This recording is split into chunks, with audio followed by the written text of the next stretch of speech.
আসসালামু আলাইকুম। দেখতে পাচ্ছেন অলমোস্ট গ্রেড 3 একটি গাইনোকোমাসিয়া। আমরা এই ভাইয়ের লাইপোসাকশন করব, গ্ল্যান্ড রিমুভ করব।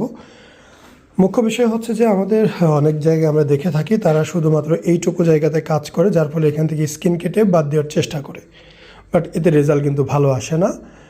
আপনার কাজ করলে পুরো সম্পূর্ণ এরিয়াটাই কাজ করতে হবে। এই যে এখানে যে বডি স্ট্রাকচার এবং এইখানে দুইটা কিন্তু অনেক পার্থক্য, কেননা এই জায়গার হাড্ডি কিন্তু অনেক উঁচা, তাই না?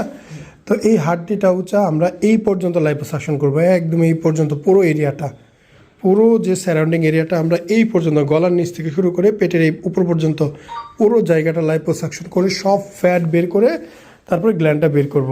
বিশাল বড়, দেখেন আমি যখন ধরি, ভাই দয়া করে কিছু মনে করবেন না, চেহারা নিচ্ছি না, আমি জাস্ট আপনার এটা সবাইকে দেখাচ্ছি। এই যে দেখেন বিশাল। সো এইটা আমরা একদম সমান করে ফেলবো। এখানে যে হাড্ডি আছে, এই যে হাড্ডি, এই হাড্ডির মতো লেভেল চলে আসবে। ওকে, এইখান থেকে রাউন্ড করে গোল হয়ে চলে আসবে।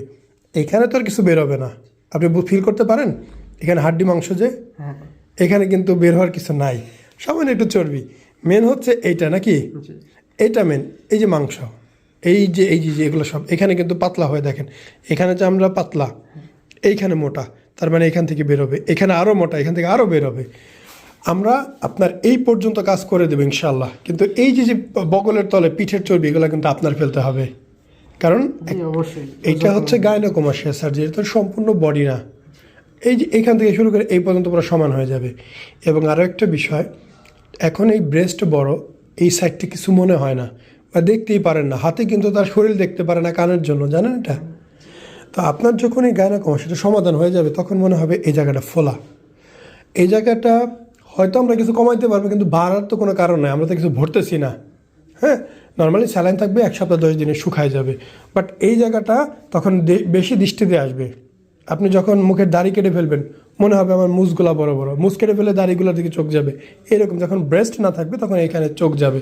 তো এটা সাইকোলজিক্যাল বিষয়, এটা মেনে নিতে হবে। আমি এর জন্য ভিডিওতে একদম স্টেটমেন্ট দিয়ে দিচ্ছি সবার বোঝার স্বার্থে, ঠিক আছে? তো রেজাল্টটা দেখে সবাই জানাবেন কেমন হয়েছে। আসসালামু আলাইকুম, মোহাম্মদ শাকিল হোসেন বলছি।